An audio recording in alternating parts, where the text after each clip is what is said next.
நம்ம இன்னைக்கு 6ஆம் வகுப்பு தமிழ் பாடப்புத்தகத்துல இருந்து டேர்ம் 3 புக்ல இருந்து பாத்தீங்கன்னா இயல் 1ல வந்து சுட்டெழுத்துக்கள் மற்றும் வினா எழுத்துக்களை பத்தி நீங்க பார்க்கலாம். சுட்டெழுத்துக்கள் சுட்டெழுத்துக்கள்னா அவன், இவள், அங்கு, இங்கு, அந்த, இந்த இந்த ஆகிய சொற்கள் எல்லாமே பாத்தீங்கன்னா சுட்டெழுத்துக்கள் சொல்றோம். சுட்டெழுத்துக்கள் அதுல என்னென்னு பாத்தீங்கன்னா சொல்லின் முதலில் ஆ இ வரும். இந்த எழுத்துக்களே வந்து சுட்டெழுத்துக்கள் சொல்றாங்க.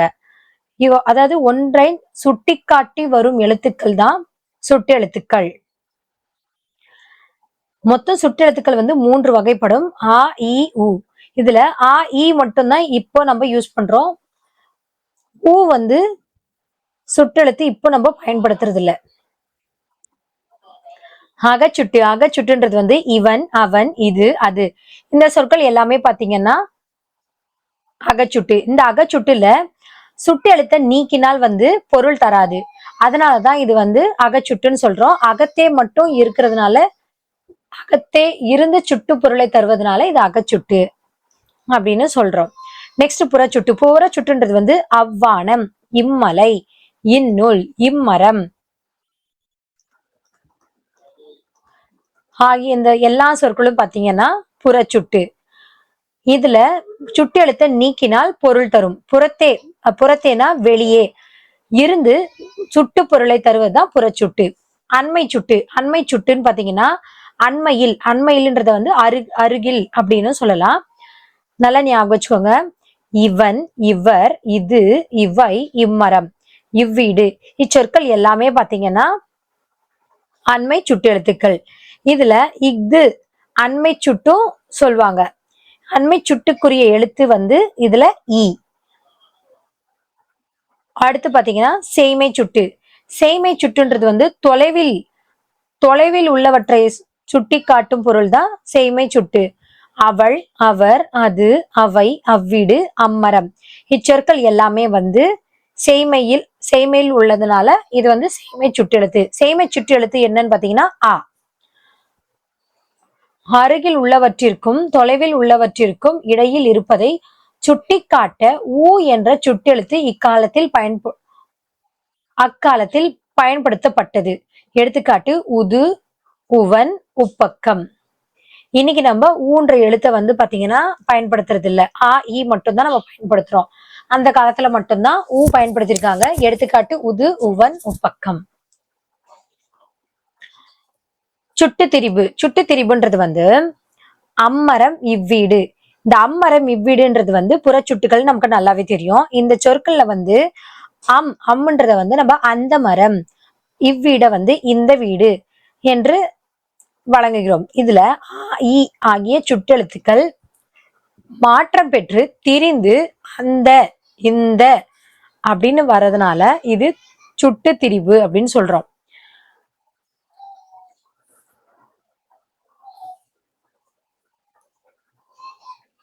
இவ்வாறு ஆயி ஆகிய சுட்டெழுத்துக்கள் அந்த, இந்த என தெரிந்து சுட்டு பொருளை தருவது சுட்டு திரிபு எனப்படும். அடுத்து பாத்தீங்கன்னா வினா எழுத்துக்கள். வினா எழுத்துக்கள் வந்து வினா பொருளை தரும் எழுத்துக்களுக்கு வினா எழுத்துக்கள் என்று பெயர். சில வினா எழுத்துக்கள் சொல்லில் முதலிலும் இடம்பெறும். சில வினா எழுத்துக்கள் சொல்லின் இறுதியிலும் இடம்பெறும். வினா எழுத்துக்கள் என்னன்னு பாத்திரலாம். இது வந்து எடுத்துக்காட்டு ஏ, யா, ஆ, ஓ, ஏ ஆகிய 5ம் வினா எழுத்துக்கள். மொழியின் முதலில் வருபவை வந்து ஏ, யா, எங்கு, யாருக்கு அப்படின்னு நம்ம வினா கேட்போம் இல்லையா, அதுதான். மொழியின் இறுதியில் வருபவை வந்து பேசலாமா, தெரியுமோ, ஆ ஓன்னு முடியுதா, பேசலாமா, இம்மு கூட்டல் ஆ மா.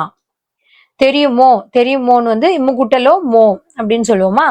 சோ அப்ப வந்து மொழியின் இறுதியில் வருபவை வந்து ஆ ஓ. மொழி முதலிலும் இறுதியிலும் வருபவை ஏ. ஏன், நீதானே இப்படி வினாப்படுறது வந்து மொழியின் இறுதியிலும் முதலிலும் வரும். அடுத்து பாத்தீங்கன்னா அகவினா. அகவினால எது, யார், ஏன் இச்சொற்கள் உள்ள வினா எழுத்துக்களை நீக்கினால் பிற எழுத்துக்களுக்கு பொருள் இல்லை. இவ்வாறு வினா எழுத்துக்கள் சொல்லின் அகத்தே இருக்கும் வினா பொருளை தருவது அகவினா. அகவினா வந்து அகத்தே இருக்கும். எது, யார், ஏன் இந்த சொற்கள் எல்லாம் நம்ம நீக்கிட்டாவே அதுக்கு மத்த எழுத்துக்கு வந்து பொருள் இல்லைன்னு சொல்லியாச்சு. அடுத்து பாத்தீங்கன்னா புறவினா. புறவினா வந்து அவனா, வருவானோ, இச்சொற்கள்ல வந்து ஆ, ஓ அப்படின்னு சொல்லி நமக்கு வினா எழுத்துக்கள் இங்க வந்திருக்கு. இதை நீக்கினால் நமக்கு எழுத்து வந்து பிற எழுத்துக்கள் வந்து பொருள் தரும். இந்த புறத்தை வந்து வினா பொருளா தருவதுதான் பாத்தீங்கன்னா புறவினா. ஒரு விஷயம் பார்க்கலாம். சுட்டு எழுத்துக்கள், வினா எழுத்துக்கள். சுட்டு எழுத்துக்கள் டெமான்ஸ்ட்ரேட்டிவ் லெட்டர்னு சொல்லுவோம். சுட்டு எழுத்துக்கள் பாத்தீங்கன்னா ஆ, இ, உ. இப்போ நம்ம ஊன்ற சுட்டு எழுத்தை வந்து பயன்படுத்துறது கிடையாது. ஆ, இ மட்டும் தான் பயன்படுத்துறோம். அதாவது ஒன்றன் பொருளை சுட்டி காட்டும் எழுத்துக்கள் வந்து சுட்டு எழுத்துக்கள் சொல்லுவோம். சுட்டு எழுத்துக்கள்ல வந்து அகச்சுட்டு, புறச்சுட்டு, அண்மை சுட்டு, செய்மை சுட்டு, சுட்டு திரிபுன்னு 5 வகைப்படும். அகச்சுட்டு சொல்லின் உள்ளேயே இருந்து சுட்டு பொருளை தருவது அகச்சுட்டு. சுட்டு எழுத்து நீக்கினால் பொருள் தராது. இவன், அவன், இது. இதுல சுட்டு எழுத்து பாருங்க இ, அதெல்லாம் நீக்கினா நமக்கு பொருள் வராது. இதே புறச்சுட்டு. புறச்சுட்டு பாருங்க சொல்லின் வெளியே இருந்து சுட்டு பொருளை தருவதுதான் புறச்சுட்டு.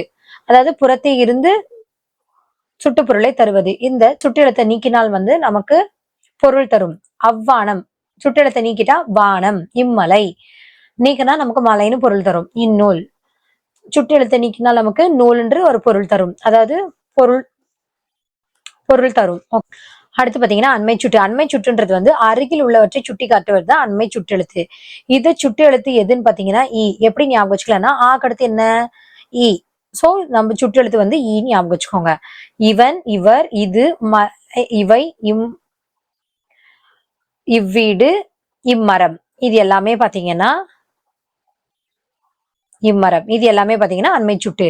செய்மை சுட்டு. செய்மை சுட்டுன்றது வந்து தொலைவில் உள்ள பொருளை சுட்டி காட்டுவது தான் செய்மை சுட்டு. அதோட சுட்டு எழுத்து பாத்தீங்கன்னா ஆ. அவள், அவர், அது, அவை, அவ்வீடு, அம்மரம். சுட்டு திரிபு. சுட்டு திரிபுன்னா ஆ, ஈன்றது வந்து சுட்டெழுத்து. இந்த சுட்டெழுத்தை மாற்றம் பெற்று, அதாவது மாற்றம் பெற்றுனா திரிந்து நமக்கு என்னன்னா அந்த, இந்த அப்படின்னு நம்ம எழுதுறோம். அது எப்படின்னு பாத்தீங்கன்னா எடுத்துக்காட்டு அம்மரம். அம்மரம் வந்து அந்த மரம் அப்படின்னு எழுதலாமா. இவ்வீடு, இந்த வீடு. சோ இந்த ஆ, ஈ வந்து இந்த சுட்டெழுத்து மாற்றம் பெற்று என்ன வருதுன்னா நமக்கு அந்த, இந்த அப்படின்னு நமக்கு பொருள்படும். அதாவது அண்மை சுற்றெழுத்துக்கும் செய்மை சுற்றெழுத்துக்கும் இடையில் உள்ளவற்றை சுட்டி அக்காலத்தில் ஊ என்ற சுற்றெழுத்து பயன்பட்டது. எடுத்துக்காட்டு உது, உவன். இப்ப வந்து நம்ம அதை பயன்படுத்துறது இல்ல. அடுத்து பாருங்க வினா எழுத்துக்கள். வினா எழுத்துக்கள்னா இன்ட்ராகேட்டிவ் லெட்டர்ஸ். வினா எழுத்துக்கள் வந்து வினா பொருளை தரும் எழுத்துக்கள் வந்து வினா எழுத்துக்கள் பெயருண்டு. வினா எழுத்துக்கள் ஏ, யா, ஆ, ஓ, ஏ இந்த 5மே வினா எழுத்துக்கள் தான். அதாவது மொழியின் முதலில், மொழியின் இறுதியில், முதலிலும் இறுதியிலும், அதாவது இதுல எந்தெந்த எழுத்துக்கள் பார்க்கலாம். மொழியின் முதலில் வருவது வந்து ஏ, யா, எங்கு, யாருக்கு. மொழியின் இறுதியில் வர்றது வந்து ஆ, ஓ.